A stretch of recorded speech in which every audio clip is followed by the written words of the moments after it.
के बाद आपका स्वागत है।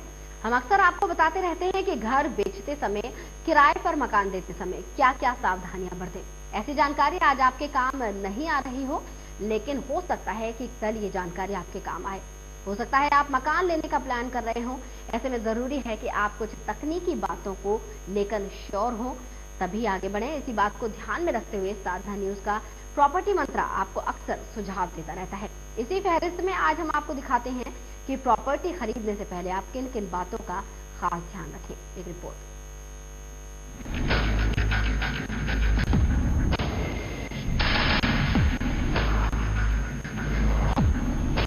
क्या आप प्रॉपर्टी खरीदने जा रहे हैं या फिर घर बेचने, मकान किराए पर देने जा रहे हैं?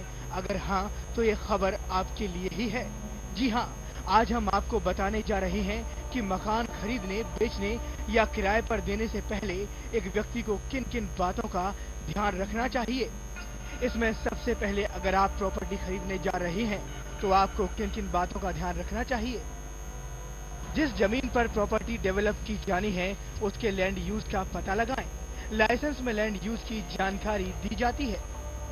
ये देखें कि इस पर रेजिडेंशियल या कमर्शियल प्रॉपर्टी, फ्लोर या प्लॉट डेवलप करने की इजाजत दी गई है। कई बार डेवलपर्स लैंड एग्जीबिशन पूरा होने से पहले ही अपार्टमेंट बेचने लगते हैं। बाद में लैंड एग्जीबिशन में दिक्कत आने पर आप मुश्किल में पड़ सकते हैं।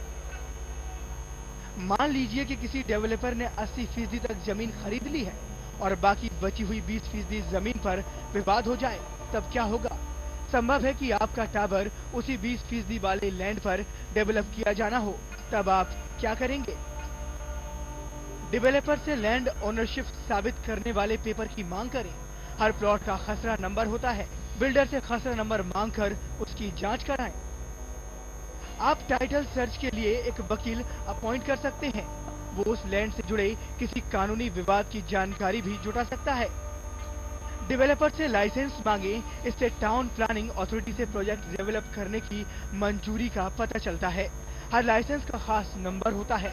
डेवलपर्स को अपने विज्ञापन में लाइसेंस नंबर प्रिंट कराना चाहिए।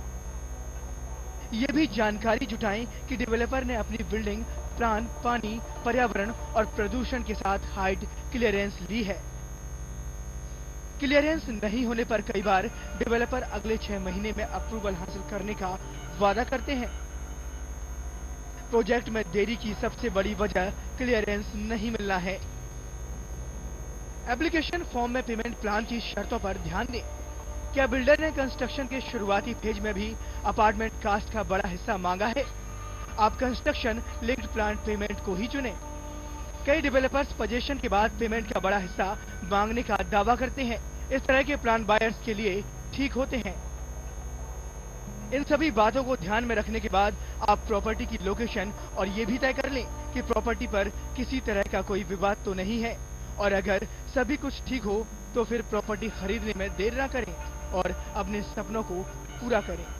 ब्यूरो रिपोर्ट, साधना न्यूज। और वरिष्ठ संवाददाता रविंद्र कुमार गौतम हमारे साथ फोन लाइन पर जुड़े हुए हैं। रविंद्र, आपसे जानना चाहेंगे कि अपने इस कार्यक्रम के माध्यम से हमने दर्शकों को समझाया है और अक्सर समझाते रहे हैं कि क्या क्या सावधानियां बरती जाएं प्रॉपर्टी से संबंधित, लेकिन अक्सर ऐसा भी होता है कि लाख कागजी कार्रवाइयां कर लेते हैं लोग, लेकिन फिर भी कोई ना कोई कमी रह ही जाती है, कोई ना कोई धोखा उनके साथ हो ही जाता है। क्या ऐसा कोई जरिया है जिससे जो भी आम लोग हैं वो ये जान सके कि उन्हें किन किन बातों का ध्यान रखना है? बिल्कुल शीतल, ये बिल्कुल सही बात है कि कुछ ना कुछ कमी अक्सर रह जाती है, और कमी शायद इस वजह से रह जाती है क्योंकि हम भी अपने प्रोग्राम में हर हफ्ते नए नए मुद्दे उठाते हैं। कमी जो सबसे ज्यादा रहती है वो एनओसी को लेकर के रहती है शीतल। असल में जो बिल्डर है सबसे ज्यादा अगर कोई चीज छुपाता है वो 2 चीजें छुपाता है। एक तो वो टाइटल की एक जानकारी नहीं देता है जिसमें खसरा नंबर होता है। दूसरा वो लैंड यूज का मतलब नहीं बताता है अपने कस्टमर को। और तीसरा जो सबसे बड़ी जो चीज होती है वो किसी विवाद को ओपन नहीं करता है अपने कस्टमर के सामने।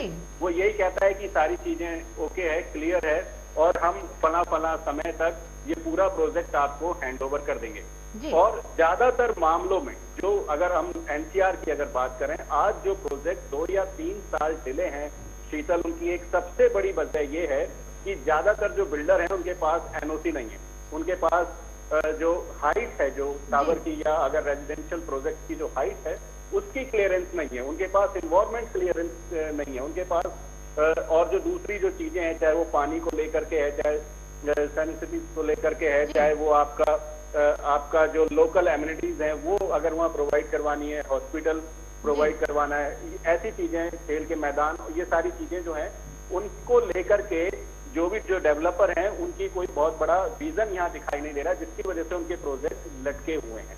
तो शीतल, हम साधना न्यूज के माध्यम से यही अपने दर्शकों से ये कोशिश करते हैं, उन्हें ये जागरूक करने की कोशिश करते हैं कि वो कुछ चीजों का पता पहले लगा लें, लैंड यूज का पता कर लें, टाइटल डीड क्लियर करवा लें, और अगर कोई मामला, अगर कानूनी विवाद अगर किसी डेवलपर पर है तो उस प्रोजेक्ट में वो अपना पैसा कम से कम ही लगाएं। बिल्कुल बिल्कुल रविंद्र, यानी एक जो कस्टमर है उसका पूरा हक बनता है सारी जानकारी लेना और उसके बाद ही कोई फैसला करे। इसमें हिचकने जैसी कोई बात नहीं है कि आप बिल्डर से ये नहीं पूछ सकते कि आपके पास फला एनओसी है या नहीं, या फिर आपके पास वो कागजात हैं या नहीं, खुलकर मांग सकते हैं आप कागजात। बिल्कुल बिल्कुल शीतल, ये बिल्कुल। और जो ज्यादातर जो डेवलपर हैं वो पेपर प्रोवाइड करवाने में आनाकानी भी नहीं करते। जो डेवलपर हैं जिनके प्रोजेक्ट में अगर कोई ना कोई कमी है, वही डेवलपर ये सारी जो सुविधाएं हैं, ये जो सारी जो जानकारी है वही देने में आनाकानी करते हैं, और शीतल उन्हीं के जो प्रोजेक्ट हैं वो डिले है नोएडा में। जी बिल्कुल बिल्कुल रविंद्र, कई बार ऐसा भी होता है कि कई बार वो अपने जो पेपर्स हैं उनमें कुछ और शर्तें दिखाते हैं, जैसे कहते हैं कि हमें इतने लाख रुपए आप दे दीजिए, उसके बाद आपको ऐसे ऐसे छूट दी जाएगी, इतना % हम आपको डिस्काउंट देंगे, उसके बाद आपके इतने पैसे वापस कर दिए जाएंगे। इस तरह की कुछ पेचीदा मामले में भी फंसा देते हैं कस्टमर को, और कस्टमर जब पैसे दे चुका होता है, पेमेंट कर चुका होता है, तब वो कुछ और अपनी नॉर्म्स दिखा देते हैं और कहते हैं कि नहीं, आपको इतने % ही वापस करेंगे। देखिए, ये जो सारी चीजें हैं, ये पेमेंट प्लान और जो बिल्डर और जो बायर जो एग्रीमेंट है शीतल, उसके तहत ये सारी चीजें आती हैं, और बिल्डर बायर एग्रीमेंट में सारी चीजें ऑन पेपर होती हैं, वो एक लीगल डॉक्यूमेंट होता है। तो हम अपने दर्शकों को यही कहेंगे कि अगर कोई फ्लैट या कोई प्लॉट अगर ले रहे हैं तो वो बिल्डर बायर एग्रीमेंट जरूर लें, और उसी के तहत जो पेमेंट प्लान है उसे वो कंसीडर करें। इसके अलावा अगर बाद में बिल्डर अगर कोई आनाकानी करता है या उनसे कोई ज्यादा अगर राशि मांगता है, तो उसके लिए कानून के दरवाजे लगातार खुले हुए हैं, वो अपनी अपील कोर्ट में डाल सकते हैं, जिसके बाद बिल्डर के खिलाफ सख्त कार्रवाई जरूर होती है। शीतल जी रविंद्र, हम चाहेंगे आप हमारे साथ फोन लाइन पर जुड़े रहें, अभी और भी जानकारी आपसे लेनी बाकी है प्रॉपर्टी मंत्रा से। अगर आप भी जुड़ना चाहें तो आप हमें मेल लिख सकते हैं या फिर फोन भी कर सकते हैं। हमारा पता है